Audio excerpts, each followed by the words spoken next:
이 귀한 토요일 저녁이죠. 우리에게 허락하신 하나님의 말씀 함께 보겠습니다. 요한복음 2장 1절에서 11절 말씀입니다.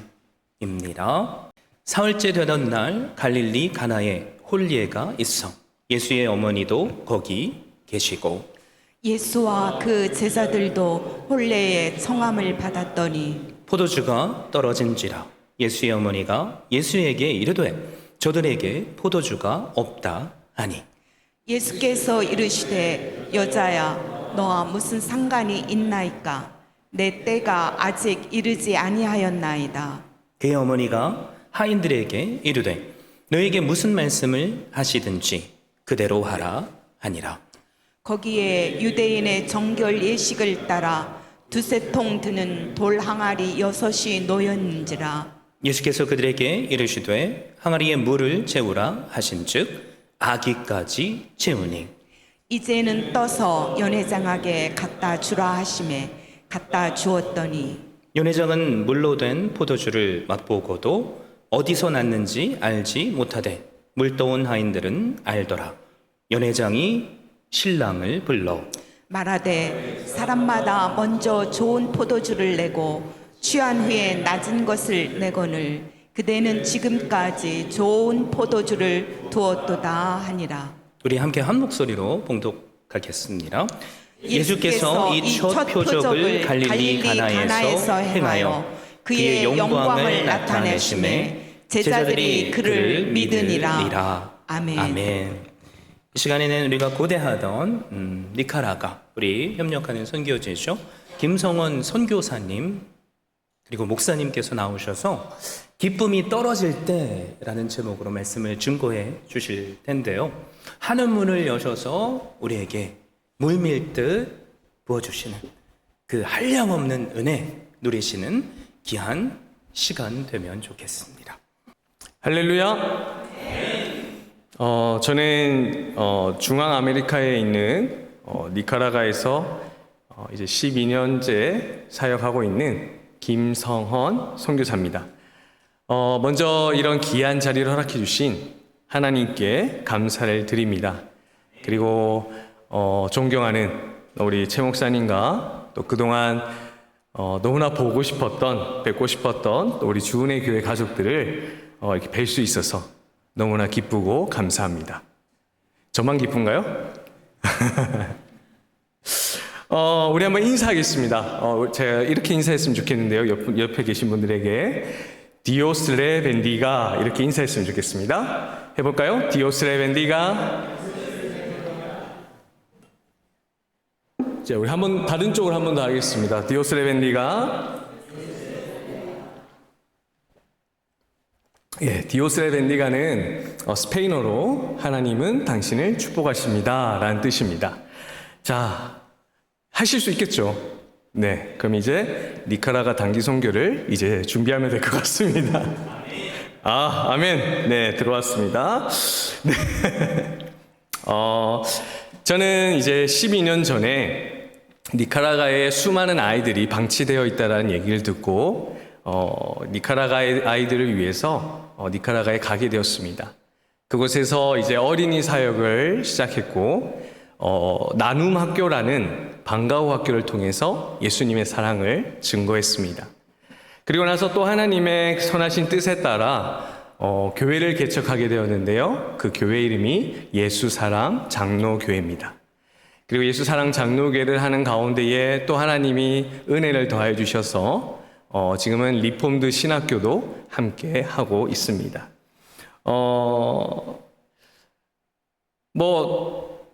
제가 워낙 그 선교 보고랑 그 선교에 어떤 동원하는 그런 걸 참 못하는 선교사입니다. 그러나 하나님이 주시는 감동대로 오늘 은혜를 나눴으면 좋겠습니다. 자, 우리 한번 기억했으면 좋겠습니다. 우리에게는 절대 우연이란 없습니다. 믿으십니까? 그래서 모든 것에는 하나님 뜻이 있지요. 그래서 오늘 이 시간도 하나님의 선한 뜻이 있음을 믿습니다. 그 믿음을 가지고 말씀을 증거하고요. 그 믿음을 가지고 말씀을 받으시면 하나님께서 귀한 은혜를 더하실 줄 믿습니다. 기도하겠습니다. 사랑의 주님, 이 시간 하나님의 말씀을 전하고자 합니다.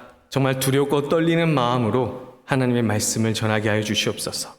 또 말씀을 듣는 이들에게는 학자의 기와 학자의 영을 더하여 주셔서 하나님의 말씀을 온전히 분별하여 오직 하나님 말씀 앞에 아멘하는 그런 주님의 귀한 시간과 은혜의 시간 되도록 인도하여 주시옵소서. 감사드리며 살아계신 우리 주 예수 그리스도 이름으로 기도드립니다. 아멘. 오늘 여러분과 나눌 첫 번째 말씀은 기쁨이 떨어졌을 때라는 제목으로 말씀을 나누려고 합니다. 오늘 본문 말씀은 우리가 너무나 잘 아는 말씀이죠. 예수님이 우리에게 보여주신 첫 번째 기적. 물이 변하여 뭐가 된 기적이죠?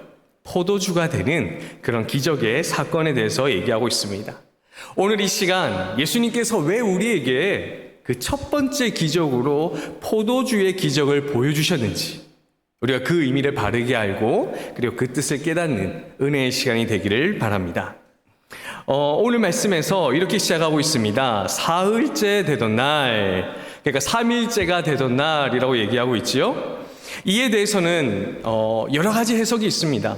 그러나 예수님께서 중요한 것은 왜 예수님께서 첫째 날도 아니고 왜 3일째 되는 날 이 혼인잔치에 가셨을까? 저는 이게 참 주일학교 때부터 참 의문이었어요. 그런데 이것은 유대인들의 그 당시의 유대인들의 결혼 풍습과 관련이 있었습니다. 그래서 유대인들은 보통 결혼식을 하면 장작 일주일 동안 결혼식에 파티를 열고 잔치를 열었습니다. 그래서 성경에서 말하는 이 사흘째, 그러니까 안식일로부터 세 번째 되던 날, 그날 예수님이 가셨다는 얘기거든요. 그런데 유대인들에게는 이 셋째 날이 의미가 있는 날이었어요. 어떤 의미였냐면 우리가 창세기 1장 1절에 하나님이 천지를 창조하시는 장면이 나옵니다. 그 천지를 창조하실 때에 특별히 셋째 날에 하나님이 보시기 좋았더라를 2번 얘기하고 계세요. 그 2번을 얘기하는 것을 보고 유대인들은 어떻게 얘기했냐면 셋째 날은 2배의 축복이 있는 날이다. 그런 믿음을 가지고 있었습니다. 그러니까 결혼잔치가 시작한 지 셋째 날이 되었을 때에 본격적인 결혼식이 시작되는 것이죠. 그러니까 예수님께서는 결혼식에 늦게 가신 것이 아니라 가장 중요한 시간에 가장 의미가 있는 결혼이 시작되는 그 본격적으로 시작하는 그 중요한 시간에 혼인잔치에 가신 겁니다. 그런데 여러분 잘 알다시피 어떤 일이 생겼습니까? 문제가 생겼습니다. 바로 포도주가 떨어졌어요. 포도주가 떨어졌습니다. 그런데 예수님의 어머니는 포도주가 떨어졌다는 사실을 예수님께 말씀드리고 있어요. 아니, 왜 예수님의 어머니는 이 사실을 잔치의 주인이나 신랑 신부가 아니라 예수님께 말씀을 드렸을까요? 우리가 이 이유를 알기 위해서는 먼저 포도주가 떨어졌다라는 이 말의 의미를 우리가 바르게 알아야 합니다. 참고로 우리가 요한복음은 영적인 의미가 가장 많이 담긴 그런 성경의 말씀이라고 얘기하죠. 그래서 오늘 우리가 포도주가 떨어졌다라는 말을 단순히 이렇게 마실 포도주가 떨어졌다라는 의미로 봐서는 안 된다는 거죠. 이스라엘이란 나라는 우리가 아시다시피 지형상으로 물이 너무나 귀한 땅입니다. 물이 너무 소중한 땅이에요. 그런데 그 물로 인해서 많은 어려움을 당할 때에 하나님께서 이스라엘에게 특별히 선물하신 것이 있었습니다. 그것이 바로 포도였어요. 그래서 유대인들은 이 포도주를 가지고 식소와 같이 만들어서 이 포도주를 마시기 시작했습니다. 그러니까 어찌 보면 오늘날 우리가 알고 있는 포도주와는 좀 다른 포도주죠. 성경에서는 정확하게 말하면 물을 타서 마셨다라고 얘기를 하고 있어요. 그러니까 이 포도주는 유대인들에게 갈증을 해소하는, 즉 물 부족이라는 어려움 속에서 발견한 하나님의 은혜와 같은 것이었어요. 또 구약에서 보면, 또 아니면 오래된 문헌에 보면 포도주를 표현하는 단어가 있었습니다. 그 단어가 뭐냐면 바로 기쁨이에요. 바로 기쁨. 그래서 아주 유명한 랍비가 이런 얘기를 했습니다. 포도주가 없는 인생은 기쁨이 없는 인생이다. 누군가는 지금 속으로 아멘 하셨는지 모르겠습니다. 네. 그럼 이 요한복음의 말씀을 보고 듣던 유대인들에게 예수님의 어머니가 말하는 포도주가 떨어졌습니다 라고 하는 그 말이 어떻게 보이고 어떻게 들릴까요? 저기에는 기쁨이 떨어졌구나. 저 혼인잔치에는 더 이상 기쁨이 없구나. 그렇게 받아들이게 될 겁니다. 그래서 오늘 우리가 말씀을 읽을 때는 포도주라고 읽지만 그 뜻을 기쁨이라고 이해할 때에 예수님이 우리에게 보여주신 이 첫 번째 기적의 진정한 의미를 우리는 발견할 수 있게 되는 것이죠. 오늘 예수님께서 우리에게 말씀하고 싶으신 것이 여러분 바로 이겁니다. 왜 예수님이 첫 번째 기적으로 포도주를 만드셨는가? 참 맹물 같은 인생, 재미없는 인생, 기쁨이 없는 인생, 그러한 인생을 포도주와 같이 맛이 있고 포도주와 같이 색이 있는 기쁨이 있는 인생으로 바꾸셨다. 바로 이것이 오늘 우리에게 주시는 말씀임을 믿으시길 바랍니다. 대절망 속에서 죽어야 하는 우리를 정말 생명이 있는 기쁨의 삶으로 바꿔주셨고, 우리 삶 가운데의 수많은 차별과 어려움과 문제와 아픔과 절망 속에 힘들어 지쳐있는 우리 맹물 같은 인생을 누가 오셔서요? 예수님께서 오셔서 정말 기쁨이 있는, 감사가 있는 그러한 삶으로 바꿔주셨다라고 하는 것이 바로 오늘 이 기적, 포도주의 기적으로 통하여 우리에게 말씀하고 계신 거예요. 우리는 예수님의 어머니가 연회장이 아닌 예수님께 찾아갔다라는 부분에 대해서 우리는 주목해야 합니다. 우리는 잃어버린 기쁨을 회복하기 위해서 여러 가지 방법을 사용하죠. 여러분이 잃어버린 기쁨을 회복하기 위해서 어떤 방법을 사용하시나요? 아마 여러 가지 방법이 있을 겁니다. 그런데 우리가 흔히 가장 먼저 하는 것은 바로 내 삶을 잘 이해해 줄 것 같은 사람을 찾아가는 거예요. 정말 나의 삶을 이해해주고 나의 삶을 뭔가 알아줄 것 같은 사람을 찾아가서 이야기하면 내 기쁨이 회복될 거라고 믿습니다. 그래서요, 내가 이래저래 살았어. 개똥이 엄마, 내가 이런 어려움이 있었어. 너무 힘들었어. 지쳤어. 그렇게 얘기를 합니다. 하지만 여러분, 보통은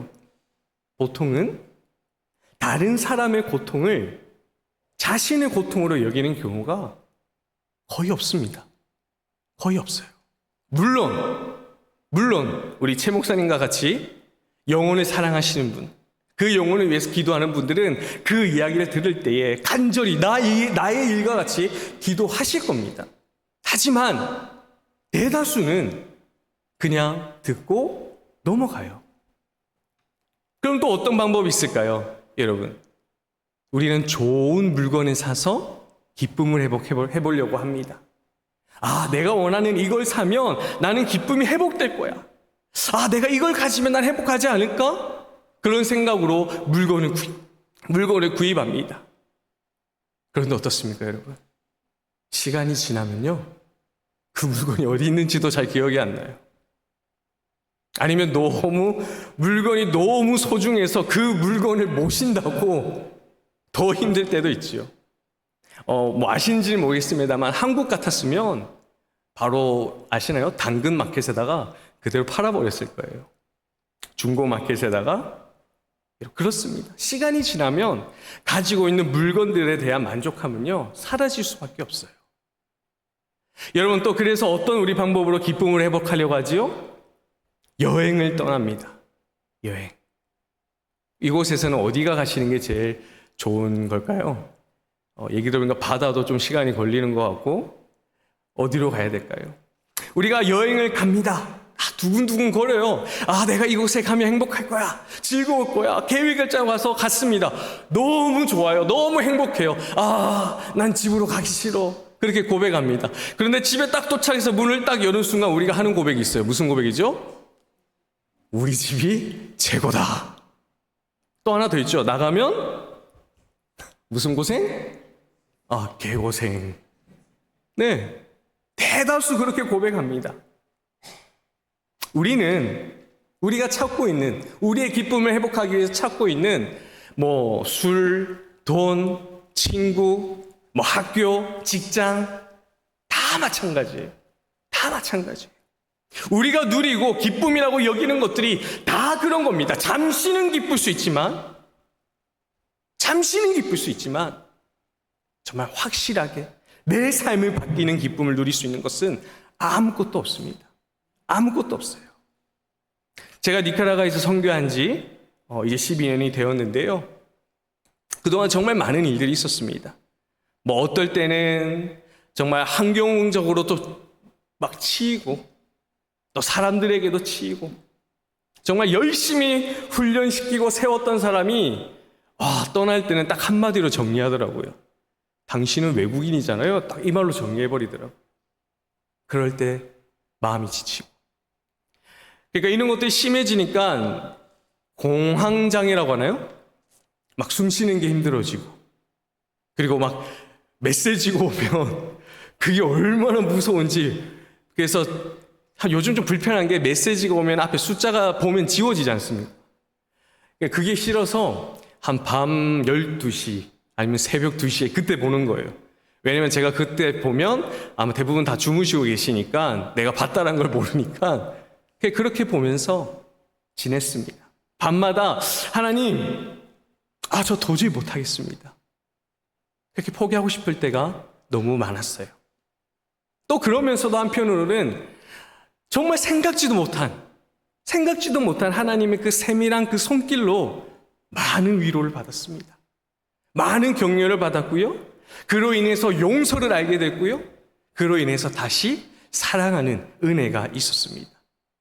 그래서 울던 정말 절망과 슬픔 속에서 울고 있던 눈물이 감사와 기쁨의 눈물로 바뀌는 경우들이 너무나 많았어요. 아마 그것 때문에 제가 계속해서 사역을 하고 있는 건지 모르겠습니다. 그런데 여러 가지 일 가운데서 그래도 하나를 뽑아서 나눈다라고 하면 가장 큰 사건이 무엇이냐라고 물어보면 아마 바로 저의 딸 예린이의 일일 거라고 저는 생각합니다. 저에게는요, 저를 닮아서 정말 이쁜 딸이 있습니다. 어디 가서 이 얘기를 하면 다들 이렇게 행복해 하시더라고요. 네? 우리 목사님 닮아서 이쁜 딸들, 네. 맞죠? 사모님이 제일 이렇게 하시는데, 저를 닮아서 진짜 이쁜 딸이 있어요. 저희 딸은 한국에서 태어났습니다. 니카라과에서 임신을 하고 한국에서 태어났어요. 그런데 좀 작게 태어났습니다. 작게 태어났지만, 검사를 했는데 아무 이상이 없어요. 그래서 이제 태어난 지 5개월이 됐을 때 니카라과로 오게 됐습니다. 그런데 뭔가 불편해 보여요, 아기가. 뭔가 불편해 보여요. 그 니카라과는 더우니까 땀을 당연히 흘리는데 너무 좀 심하게 땀을 흘리고 그런 어려움이 있는 겁니다. 그래서 니카라과에 있는 병원에 경험 많은 의사분에게 이제 검진을 받기 위해서 그곳에 갔어요. 근데 의사분이 쭉 얘기를 들어보시다가 사진을 한번 찍어보자고 하시는 거예요. 그래서 사진을 찍어봤더니 의사분이 그렇게 얘기했습니다. 지금 당신의 딸 심장에 구멍이 있어서 그곳에서 피가 다 다른 데로 나가고 있다라고 그렇게 얘기를 하시는 거예요. 그래서 급하게 비행기표를 사고 한국으로 출발했습니다. 아무래도 급하게 산 티켓이었기 때문에 전체적으로 한 30시간 정도 걸리는 일정이었습니다. 근데 비행기를 타고 가는데 글쎄요, 저희의 마음의 상태여서 그런지 모르겠지만 그 비행기 속에 딸아이의 얼굴이 너무나 창백해 보이는 거예요. 이제 6개월에서 7개월 된 아기입니다. 그리고 애틀란타 공항에 내려서 잠시 기다리고 있는데 어찌나 눈물이 쏟아지는지요.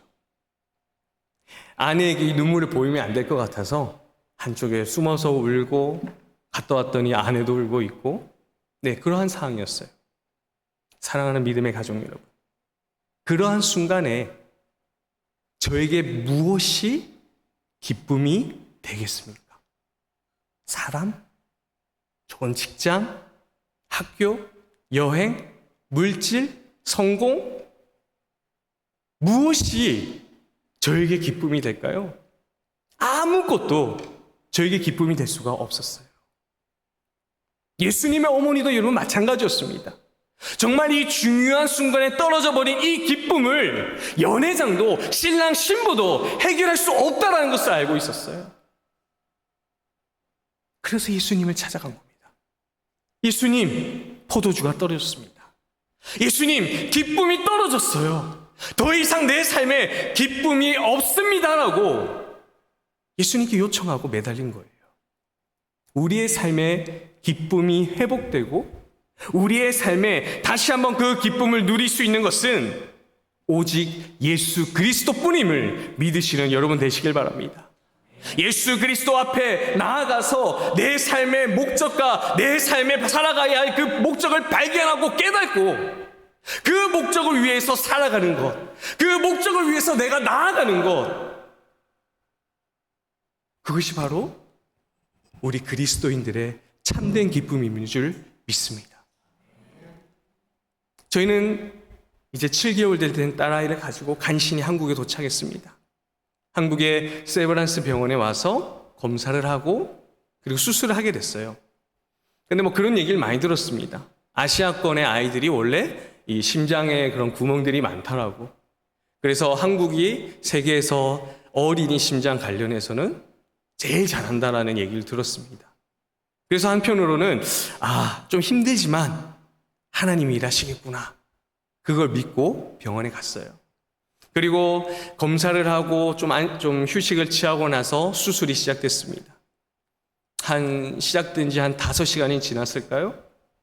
보통 의사분이 그 입구에서 이렇게 얘기를 하시는데 저희를 옆에 있는 방으로 따로 부르시더라고요. 한 5시간이 지나고 나서 저를 부르시면서 저희에게 뭐라고 얘기하셨냐면, 잘 들리시나요? 네. 지금까지 본인이 많은 수술을 했지만 예린이와 같은 경우는 저희가 처음 봅니다. 그래서 지금 수술을 중단해야 되겠습니다. 일단 중단하고 방법을 다시 찾아야 되겠어요.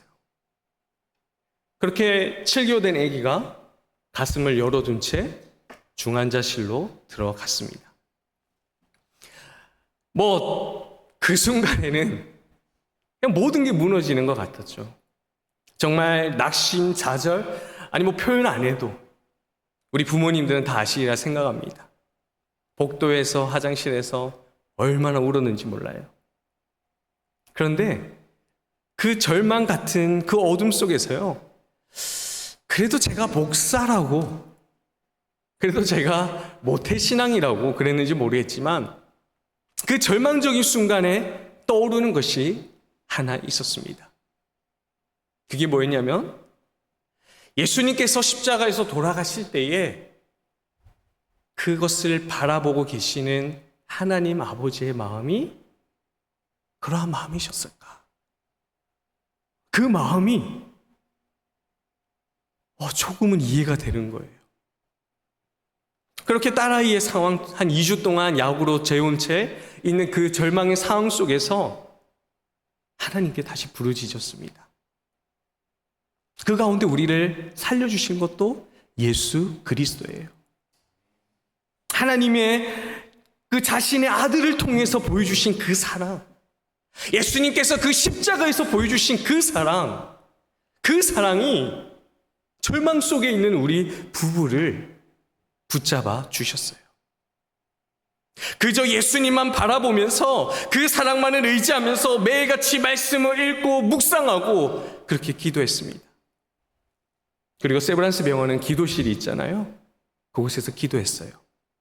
그러던 어느 날 아내와 병원에서 말씀을 계속 묵상하고 있는데, 그날따라 말씀의 묵상이 아브라함이 이삭을 바치는 창세기의 말씀이 나왔습니다. 저는 그 말씀을 묵상하고 조용히 기도실에 갔어요. 기도실에 가서 하나님 앞에 그렇게 기도했습니다. 하나님, 제가 그동안은 하나님 아이를 살려달라고 기도했습니다. 하나님, 이제는 하나님께 모든 걸 맡깁니다. 하나님이 원하시면 살려주시고 또 하나님이 원하시면 데려가시는 것 또한 하나님의 뜻인 줄 믿겠습니다. 하나님, 저희 딸을 하나님께 드립니다 라고 고백했습니다. 그리고 나서 병실로 조용히 들어왔어요. 그리고 아내에게 얘기했습니다. 여보, 하나님이 이런 마음을 주셔서 난 이렇게 기도하고 왔습니다. 그러니까 아내가 눈물을 흘리면서 그렇게 얘기하더라고요. 저도 그렇게 기도했습니다. 동시에 하나님이 그런 마음을 저희들에게 주셨습니다. 그런데 희한한 건요, 그때부터 그저 답답했던, 정말 막막했던, 어두웠던 저희의 마음에 평안이 생기기 시작했어요. 평안이 생기기 시작했습니다. 여전히 결과는 알 수 없는 상황 속에 있었어요. 그런데 감사가 회복이 되고요, 하나님께 찬양할 수 있는 마음들이 생기기 시작했습니다. 그리고 아이가 두 번째 수술을 시작하게 되었어요. 2주 사이에 큰 수술을 7개월 된 아기가 하게 된 겁니다. 그런데 하나님의 은혜로 잠시 심정지도 있었지만 그 아이가 큰 수술을 이겨내고 회복했어요. 아멘이세요? 사랑하는 믿음의 가족 여러분, 우리 하나님의 그 선하신 그 인도하심이 우리를 살릴 줄 믿습니다. 다시 말씀을 보면요, 예수님의 어머니는 예수님께 요청하는 모습이 나옵니다. 그런데 4절의 말씀을 보니까요, 예수님께서는 어머니의 요청과 전혀 다른 대답을 하고 계시죠. 전혀 다른 대답을 하고 있어요. 그러니까 쉽게 말하면 이 일은 나와 상관이 없습니다 라고 얘기하고 있어요. 그런데 여러분, 놀라운 것은요, 그 다음에 예수님의 어머니가 한 행동입니다. 그 다음에 한 어머니의 행동이에요. 5절의 말씀에 보니까 뭐라고 얘기하고 있죠? 전혀 아들이 다른 얘기를 했는데 5절의 말씀에 그분이 시키는 일은 무엇이든 하여라라고 하인들에게 어머니가 얘기하고 있습니다. 아니, 어떻게 이렇게 대화가 안 될까라고 생각할 수 있을 정도로요. 그런데 여기서 우리는 너무나 중요한 사실을 깨달을 수 있습니다. 여러분, 우리가 살기 싫고 너무나 힘들 때 보통 우리는 어떻게 고백합니까? 우리 사랑하는 주은혜 교회 가족 여러분들은 그렇게 기도하실 거예요. 그렇게 얘기하실 거예요. 그래, 기도하자. 기도하자. 기도하자. 그런데 여러분, 어떻습니까? 기도했는데 상황이 바뀌시던가요? 네, 바뀔 수도 있죠. 바뀌시죠. 근데 한편으로는 바뀌지 않는 경우들도 있습니다. 내 마음이나 내 상태가 잘 달라지지 않아요. 여러분, 그거 아시죠? 어떤 종교든 다 기도합니다. 어떤 종교든 다 기도해요. 근데 기도했는데 어떻습니까? 기도한다고 다 달라지지 않습니다. 기도한다고 다 달라지지 않아요. 그런데 예수님의 어머니를 한번 보십시오. 예수님, 포도주가 떨어졌습니다. 예수님을 찾고 있습니다. 오늘날 우리가 예수님께 기도하고 있는 모습과 똑같아요. 하지만 그녀는 여기서 끝나지 않고 얘기합니다. 그분이 시키는 일은 무엇이든지 하여라. 무엇을 얘기하는 겁니까? 내가 무엇을 두고 기도할 때에, 내가 무엇을 두고 하나님을 간절히 찾을 때에 내가 기도하고 내가 요청한 것과 전혀 다른 결과가 있을지라도, 상황이 바뀌어 있지 않을지라도 못하라는 거죠? 순종하라는 겁니다. 순종하라는 거. 이것은 무엇을 말하는 겁니까? 순종하라는 거예요. 사랑하는 믿음의 가족 여러분, 언제나 하나님의 역사는요, 기도와 함께 하나님의 말씀을 따르는 순종에서 일어나는 줄 믿으시길 바랍니다. 순종이 있어야 하나님께서 그 위에 역사하십니다. 아멘이십니까? 그러면 우리가 어떻게 순종해야 할까요? 여러분, 우리가 어떻게 순종해야 합니까? 6절에 보니까요, 하인들이 예수님께 순종하고자 모였습니다. 그리고 7절을 보니까 모인 하인들에게 예수님께서 말씀하십니다. 예수님께서 하인들에게 항아리에 물을 채워라 라고 얘기하고 있어요. 자, 이제는 그럼 어떻게 하죠? 거기에 무슨 가루를 넣고 뭘 하고 요리를 하고 조리를 하고. 아니요, 그러지 않으세요. 8절에 뭐라고 얘기하고 계시죠? 자, 이제 그것을 떠서 갖다 줘라 라고 얘기하고 있습니다. 아니, 포도주가 떨어졌는데 물을 갖다 주라고 합니다. 물. 근데 그것도 그냥 물도 아닙니다. 어떤 물이죠? 발을 씻는 물을 갖다 주래요. 아니, 적어도 마시는 물이라도 줘야지. 여러분이 하인이라면 어떻게 하시겠습니까? 여러분이 하인, 아니, 저는 아마 그 상황이었으면 이렇게 얘기하지 않았을까요? 하느님, 예수님, 아이고, 순종에도 좀 정도가 있죠. 예수님, 아유, 솔직히 상식이라는 게 있지 않습니까, 예수님? 아니, 예수님, 제가 지금 먹고 살기도 힘든데 어떻게 이걸 할 수 있습니까? 예수님, 제가 나이가 많은데요, 내가 나이가 어린데요, 이걸 어떻게 순종할 수 있어요?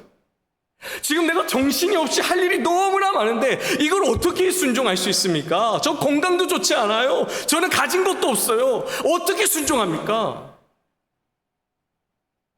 저는 아마 이렇게 고백하지 않았을까 싶습니다. 그런데 여러분, 우리가 믿는 하나님은 어떤 분이십니까? 우리가 믿는 하나님은 어떤 분이세요?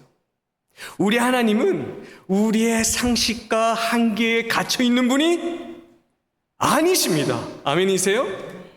만약에 갇혀 있는 분이라면 여러분 절대 믿으시면 안 돼요. 하나님은 우리의 이성과 생각과 계산보다 더 크신, 아니 비교조차 하실 수 없는 분이 우리 하나님이신 줄 믿으시길 바라요. 하나님이라면요, 물을 통해서 뭐 포도주만이 아니라 그 어떤 것도 하실 수 있는 분이 바로 우리 하나님이세요. 여러분이 믿는 하나님이 이런 하나님 아니십니까? 그런데 우리는 어떻죠? 우리의 순종은 항상 우리의 이성 안에 갇혀 있습니다. 우리의 순종은 항상 우리의 상식이라는 이름 안에 갇혀 있어요. 지금 내 형편과 상황 속에서, 아니 우리의 형편과 상황 속에서 하나님을 위해 내가 무엇을 할 수 있겠어요? 예수님 아시잖아요. 지금 우리 상황 아시잖아요. 우리 부족한 거 아시잖아요. 그런데 어떻게 우리가 순종할 수 있어요? 제발 내 형편과 내 상식을 맞게 좀 얘기해 주세요라고 얘기할지도 모르겠습니다. 아니, 요즘에는 이렇게 얘기하겠죠. 예수님, 유튜브 좀 보세요. 예? 유튜브 보세요. 그래서 내가 보고 싶은 것만 봅니다. 내가 찾고 싶은 것만 찾습니다. 내가 듣고 싶은 말씀만 듣습니다. 내가 인간적으로 만족했을 때, 내가 그것으로 내가 이해했을 때 결단하려고 합니다. 내가 원하는 말씀만 뽑아서 순종하려고 합니다. 내가 원하는 것, 내가 기뻐하는 것만 순종하려고 해요. 그러니까 우리의 삶에 기적이 나타나지 않습니다. 하나님의 역사가 느껴지지가 않아요. 하나님이 살아계시다라는 것이 느껴지지 않습니다. 여러분, 순종에는 경계가 없습니다. 순종에는 경계가 없어요. 오늘 우리가 불렀던 찬양처럼요, 하나님이 말씀하시면 따라가는 겁니다. 하나님 말씀하시면 따라가는 거예요. 하나님께서 맡기시면 우리 하나님은요, 그냥 맡기시지 않습니다. 그것을 감당할 수 있는 힘도 주시는 분이 우리 하나님인 줄 믿습니다. 하나님의 오늘 말씀을 통해서 여러분에게, 그리고 저에게 말씀하고 계십니다. 이제 네 생각과 상식을 내려두고 말씀 그대로 순종해 보아라라고 오늘 말씀하고 계십니다. 그러면 그 일로 나타나는 그 결과가 하나님의 놀라운 역사일 줄 믿으시길 바랍니다. 다시 말씀드리지만요, 기도는 누구나 할 수 있습니다. 기도는 모든 종교들이 할 수 있습니다. 그러나 순종은 아무나 할 수 없습니다. 요즘 여러분에게 하나님께서 우리 목사님의 설교를 통해서나 아니면 개인의 말씀을 묵상을 통해서 여러분에게 무슨 말씀을 하고 계십니까? 여러분 말씀 없이 기도만 열심히 하고 계세요? 기도만으로는 여러분 안 됩니다. 아니면 성경은 열심히 보고 있는데 기도하지 않으세요? 그러면 하나님의 역사는 일어나지 않습니다. 우리는 어떻게 해야 됩니까? 말씀을 근거하며 기도해야 합니다. 말씀을 붙잡고 기도해야 합니다. 말씀에 아멘하며 기도해야 합니다. 하나님께서 주시는 이 말씀을 붙잡고 하나님, 당신이 하는 이 말씀이 어떤 것이든 순종하길 원합니다. 하나님, 내가 용서할 수 있는 힘을 감당할 수 있도록 힘을 주십시오라고 기도해야 합니다. 내가 저 원수를 사랑할 수 있도록 힘을 주십시오라고 기도해야 합니다. 내 환경이 비록 약하나 복음을 전할 수 있는 힘을 주십시오라고, 당신이 나에게 주신 그 사명을 감당할 수 있는 힘을 주십시오라고 기도하며 순종하며 나아갈 때에 하나님께서 여러분의 삶을 통하여 역사하실 줄 믿습니다. 우리가 살면서 기쁨을 잃을 때가 얼마나 많습니까? 사회에서 그리고 교회에서 정말 열심히 살아가지만 알아주는 사람이 별로 없어요. 자녀를 어렵게 공부시키고요, 결혼도 시켰고요. 그런데 제 주변에 남은 걸 보니까 여전히 두려움과 아니면 질병만이 남아 있습니다. 열심히 공부했습니다. 좋은 대학 갔습니다. 그런데 내가 원하는 직업을 찾기가 어려워요. 부모와 자녀가요, 세대가 대화가 되지 않고요, 점점 멀어집니다. 돈은 많이 벌었고 좋은 집도 있고 내가 이제 가지고 싶은 물건들도 많이 있는데 돌아보면 내 곁에 사람이 없을 때도 있습니다. 우리의 인생이 마치 아무것도 없는, 아무 맛도 없는 맹물과 같고 아무 색도 없는 그런 맹물과 같은 인생을 살아갈 때가 있죠.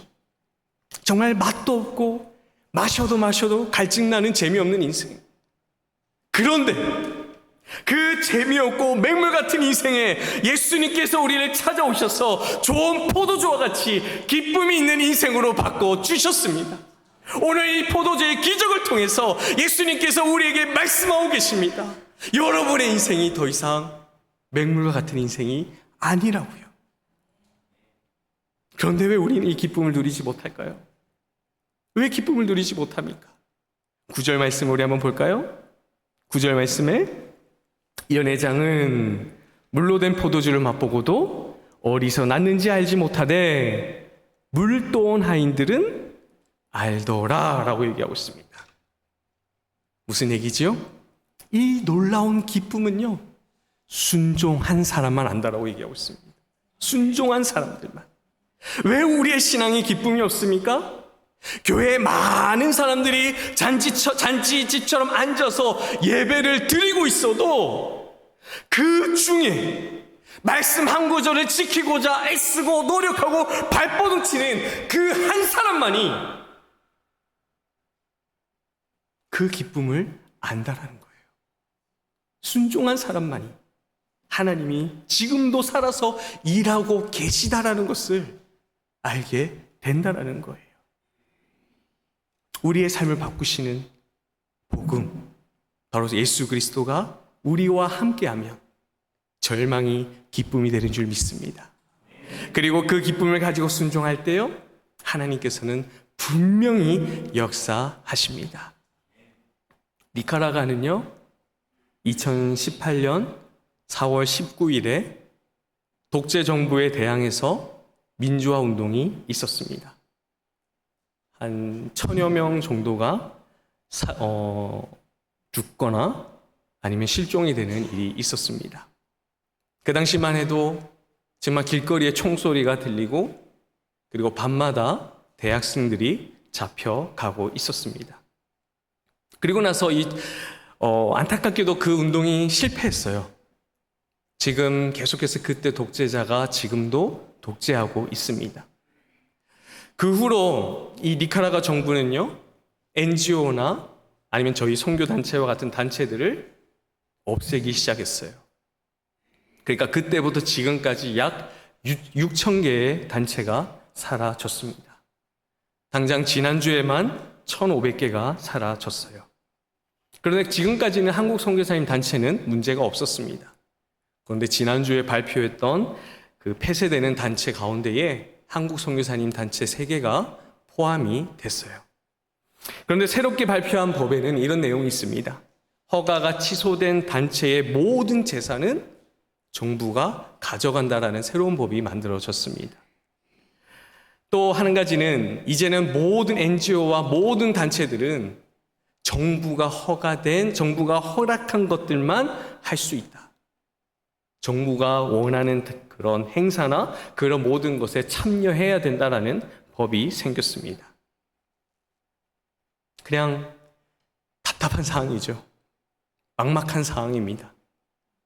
저희도 다음 발표를 기다리고 있는 가운데 그래도 하나님의 주권을 믿고 오늘 이 자리에 나와 있는데요. 해야 할 일이 너무나 많은데 그날 이후 2018년 이후부터 하나하나 해나가는 것이 너무나 어렵습니다. 여러분 코로나 때 경험하셨죠? 하고 싶은 것이 너무나 많고 해야 할 일이 너무 많은데 못할 때의 그 답답함. 얼마나 고통스럽습니까? 그런 상황 속에서 하나님이 말씀을 묵상하는 가운데서 특별히 로마서 말씀을 묵상하는 가운데에 하나님이 저에게 어떠한 도전을 주셨어요. 로마서를 다시 묵상하는 가운데서 복음에 대한 의미를 다시 한번 생각했습니다. 그리고 하나님께서 저에게 주시는 마음이 뭐였냐면 네가 할 수 있는 것부터 하라는 거였어요. 네가 복음을 위해서 할 수 있는 것부터 해라. 니카라과는 단순히 정치만 어려운 것이 아닙니다. 우리 중남미 교회들이 그렇지만요. 영적으로 그리고 영적인 건 둘째 치면 안 되지만 성경적으로 가장 중요한 성경적으로 얼마나 비성경적인 교회가 많은지 몰라요. 성경이 아닌 것을 따르는 교회들이 너무나 많습니다. 특별히 니카라과는 저희가 다니고 있는 장로교회가 거의 없습니다. 한국 선교사님이 세우신 교회들 몇 개만 지금 남아있는 상태예요. 그러니까 저희가 교회를 할 때에는 이단이라는 소리를 정말 많이 들었습니다. 그리고 우리가 너무나 당연히 믿고 있는 신앙, 그 신앙을 가르치는데 이단이라는 얘기를 너무 많이 하는 거예요. 한 가지만 짧게 말씀드리면 여러분 우리는 구원을 어떻게 받습니까? 예수 그리스도의 은혜로 받습니다. 믿으십니까? 몇 퍼센트 은혜죠? 98.2%인가요? 아니요. 100% 은혜로 구원을 받습니다. 근데 이 얘기를 니카라과에서 하면 이단이 돼요. 네. 아니 어떻게 우리가 아무것도 안 했는데 은혜를 받습니까? 우리도 뭔가 해야죠. 그렇게 얘기해요. 근데 중요한 거는 안 해요. 그런 교회들이 너무나 많았습니다. 그래서 하나님이 저에게 주셨던 것은 가르쳐라라는 거였어요. 가르쳐라. 그래서 우리가 계획했던 무슨 도서관이라든지 이런 것들 다 멈추고 가장 기본적인 가르침이라는 사역을 시작했습니다. 근데 어떻게 하다 보니까 그것이 신학교가 되었어요. 한 6명이 모였습니다. 아무것도 없는 그냥 철판 있는 그런 곳에서 이제 신학교 수업을 시작했어요. 부엌에서 모여서 공부를 시작했고요. 대부분 일을 다녀와서 공부를 했습니다. 그러니까 얼마나 피곤하겠어요. 한 밤 9시까지 공부를 합니다. 그래도 공부를 했어요. 근데 교회를 개척하고 신학교를 하다 보니까 그동안 보지 못했던 주변을 돌아보게 됐습니다. 뭐였냐면 저는 니카라과에 더 이상 우리와 같은 신앙이 없을 거라고 생각했어요. 우리와 같이 성경 중심의 신앙은 거의 없을 거라고 생각했는데 곳곳에 보니까 우리와 같은 신앙을 가진 사람들이 있더라고요. 그리고 그분들이 너무나 간절히 말씀을 배우고 싶어 하더라고요. 아무리 다른 교회들을 찾아가도 이상한 이벤트와 이상한 행사를 너무나 많이 하는데 성경을 가르치는 데가 없어서 스스로 버티고 있던 이들이 보이기 시작했습니다. 그리고 그들을 위해서 내가 무엇을 할 수 있을까 기도하기 시작했어요. 여전히 불안한 상황 속에서 하나님이 주신 것은 무엇이었냐면 성경으로 돌아가자라고 하는 개혁주의 컨퍼런스를 여는 거였습니다. 저희는 이 컨퍼런스 2019년에 처음으로 시작했어요. 주변에서 많은 분들이 말렸습니다. 아이고 선교사님, 이런 시기에 그렇게 눈에 띄는 일 하면 큰일 납니다. 그러면 안 돼요. 실제로 그 당시에 국가에서 사람들이 좀 모인다 싶으면 행사를 취소해버리거나 강제로 흩어버렸어요. 저도 긴장이 됐죠. 몇 명이나 모일까? 어떻게 됐을까요?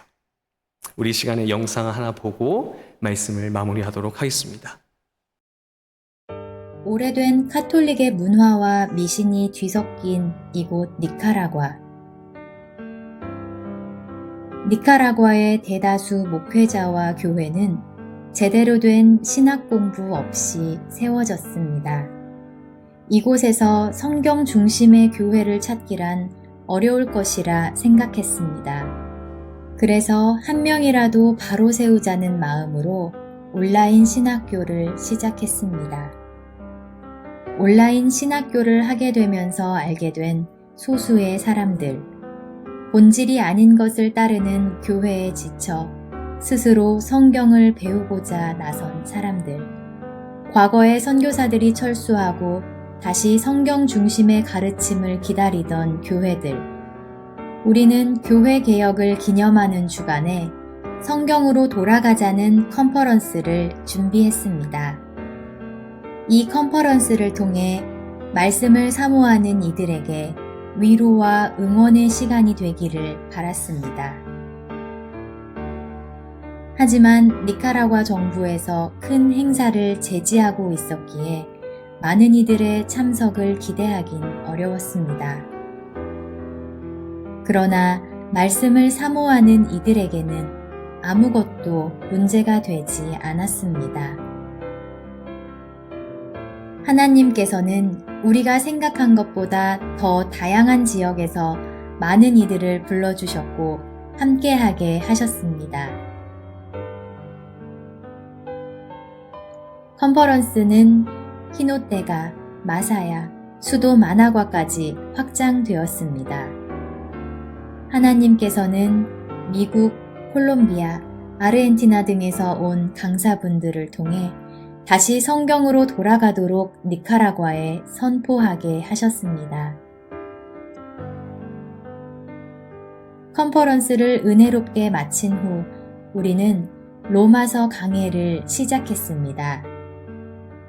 RC 스프로울의 성경 공부 친구이자 40년 전 라틴 아메리카에서 개혁주의 신학교를 시작한 노에 박사님이 로마서 한 절 한 절을 가르쳤습니다. 말씀을 사모하는 이들은 일을 마치고 피곤한 가운데서도 모여 저녁 늦게까지 성경을 배웠습니다. 7살 된 아이는 맨 앞자리에 앉아 말씀을 하나하나 적었고, 집이 먼 사람은 교회에서 잠을 자며 말씀을 배웠습니다. 한 목사님께서 말씀하셨습니다. 40여 년 전 선교사가 떠난 후 계속해서 이렇게 성경을 배울 수 있는 시간을 기다려왔다. 하나님께서는 소수지만 바알 앞에 무릎 꿇지 않은 7,000명과 같은 니카라과 사람들을 준비하고 계셨습니다. 모든 컨퍼런스와 성경 공부가 끝났지만 하나님의 일하심은 멈추지 않았습니다. 성경 중심의 신앙을 지키려는 교회와 성도들이 우리와 함께 하기를 원했습니다. 그리고 2023년 1월, 처음으로 우리는 한 청년을 제대로 신학교가 갖추어진 나라로 유학을 보내게 되었습니다. 또한 신학생들과 성경을 공부하기 위해서 먼 곳에서 오는 이들을 위한 숙소도 센터에 세워졌습니다. 우리는 다 알 수 없지만 하나님께서는 자신의 뜻에 따라 계속해서 일하고 계십니다. 하나님께 모든 영광을 돌리며 그 뜻 안에서 계속해서 쓰임받기를 소망합니다. 안녕하세요. 예인이에요. 기도해 주셔서 감사합니다. 저희도 내일 기도하겠습니다. 감사합니다. 기도해 주셔서 정말 감사합니다. 할렐루야! 하나님께서 일하셨습니다. 남의 일이라고 별로 안 좋아하시나요? 우리의 일이지요? 하나님께서 일해 주셨습니다. 여러분, 컨퍼런스는 마치 초대교회에, 그리고 또 한국의 그 초대교회에서 성경을 배우기 위해 모였던 그 수많은 사람들의 모습과 비슷했습니다. 정말 이것은 단순히 그 사람들만이 아니라 이 힘들어하고 어려워했던 그 선교사에게도 얼마나 큰 위로가 되었는지 모릅니다. 이 모든 것은 아무것도 할 수 없는 순간에 시작한 작은 순종으로부터 시작된 하나님의 역사인 줄 믿습니다. 사랑하는 우리 믿음의 가족 여러분, 전에 내가 살던 맹물과 같았던 인생과 전혀 비교되지 않는 인생의 기쁨이 바로 예수 그리스도 안에 있음을 믿습니다. 예수를 만나면 그렇게 바뀝니다. 아멘이십니까? 물론 예수님을 만나도요, 내 삶이 오르락 내리락 할 수 있지만 예수님 때문에 우리는 다시 올라가게 될 것입니다. 예수님을 믿는 사람들도요, 괴로울 수 있고요, 포기하고 싶을 때도 있고요, 우울해질 때도 있습니다. 그러나 그때마다 또 다시 예수님께 나오고 예수님께 나아가서 예수님, 내 삶의 포도주가 떨어졌습니다. 내 삶의 기쁨이 사라졌습니다. 저를 인도해 주십시오라고 고백하며 예수님을 찾을 때에 예수님은 우리를 살리시고 일으켜 주심을 믿습니다. 그래서 비록 내 환경과 상황이 여전히 어려워도, 여전히 내 앞에 원수가 있을지라도 우리의 선한 목자이신 예수님께서 우리에게 상을 베푸시고 우리의 삶에 맛깔나는 기쁨이 있는 삶으로 살아가게 하실 줄 믿습니다. 이 마지막으로 한 가지 간증을 하고 마치겠습니다. 우리 아까 영상에 나왔던 아기가 저를 닮아서 이쁜 딸입니다. 저희 딸이 이 모든 것을 첫 번째 수술을 이겨내고 한 3-4차례 더 수술을 받았습니다. 그리고 지난 6살이 되었을 때 마지막으로 매우 위험한 수술을 앞두고 있었을 때였습니다. 저는 예전부터 저희 딸아이에게 정말 가르쳐주고 싶은 게 있었어요. 그래서 딸아이를 데리고 우리 가족이 한국에 있는 양화진 선교사 묘원이라고 혹시 아시나요? 선교사님들의 무덤이 있는 곳입니다. 그곳에 아이를 데리고 갔습니다. 한쪽에 가보면요, 좀 하얀색 조그만 비석들이 쭉 나열되어 있습니다. 그게 뭐냐면 어릴 때 돌아가셨던 어린 선교사님의 그런 모신 곳입니다.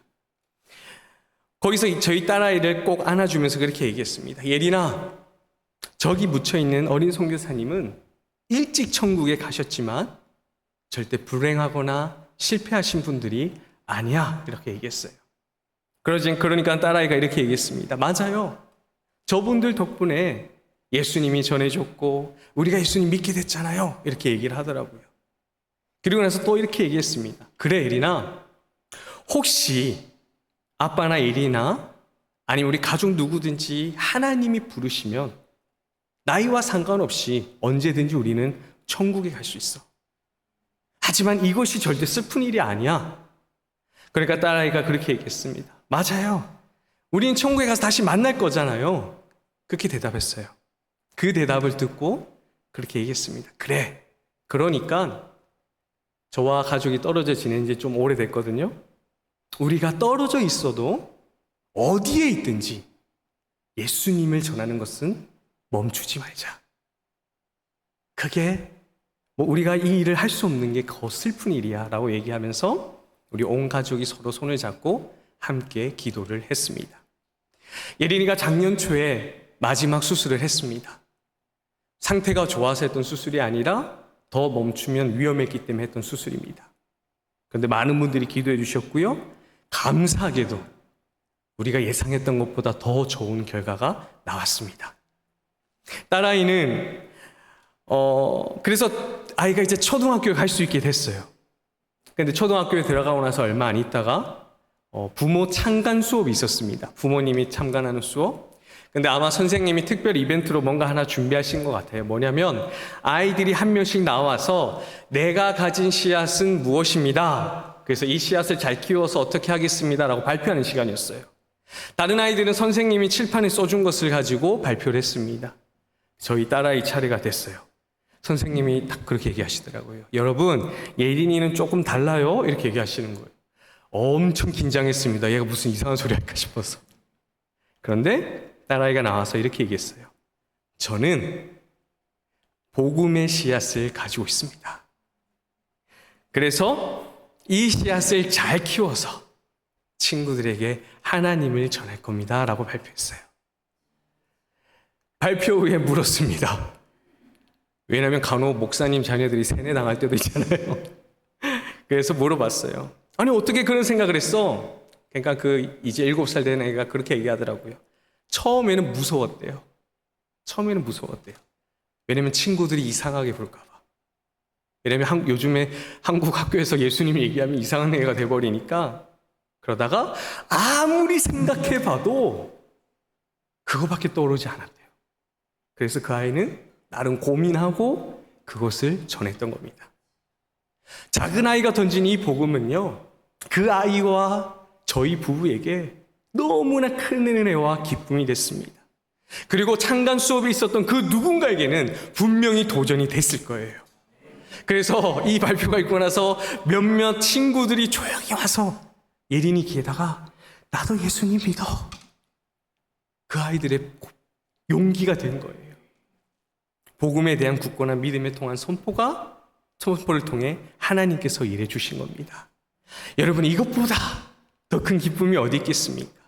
제가 말씀드리는 것은 예린이처럼 어린아이도 복음을 증거하는데 여러분 뭐 하십니까? 이 얘기 하려는 거 절대 아닙니다, 여러분. 제가 여러분에게 말하고 싶은 것은 여러분들도 예수님이 주신 기쁨을 가지고 그 기쁨을 누리며 사시라는 겁니다. 그 기쁨을 누리고 산다면 지금 내가 상한 그 어떤 것도 상관없이 예수의 기쁨을 가진 사람, 그리고 그 기쁨을 나누는 예수님이 원하시는 사람이 될 수 있음을 믿으시길 바랍니다. 사랑하는 우리 주은혜 가족 여러분, 오늘 말씀을 기억하심으로 예수 그리스도 안에서 참된 기쁨을 누리시길 바라요. 그리고 여러분의 속한 곳에서 그 기쁨을 나누시길 바랍니다. 세상이 줄 수 없는 그 평안, 그 크신 사랑을 받은 우리에게 무엇이 문제가 되겠습니까? 무엇이 문제가 되겠어요? 그리고 그 사랑을 받은 그 감격이 너무나 큰데 우리가 어떻게 멈출 수 있겠습니까? 지금도 우리 곁에요, 그 기쁨이 필요한 사람들이 얼마나 많은지 모릅니다. 얼마나 많은지 몰라요. 그래서 여러분들이 공부를 통해서 배운 예수님이 아니라 여러분이 정말 목사님과 1:1 제자를 훈련을 하면서 또는 그 고난 속에서 여러분이 일으켜 주셨던 그 예수님의 은혜를 생각하면서 그 기쁨을 나누시길 바랍니다. 앞으로 어떠한 상황 속에서 우리를 살리시는 예수 그리스도를 기억하면서 기쁨을 담대히 증거하시는 우리 사랑하는 믿음의 가족들 되시기를 예수님의 이름으로 축원드립니다.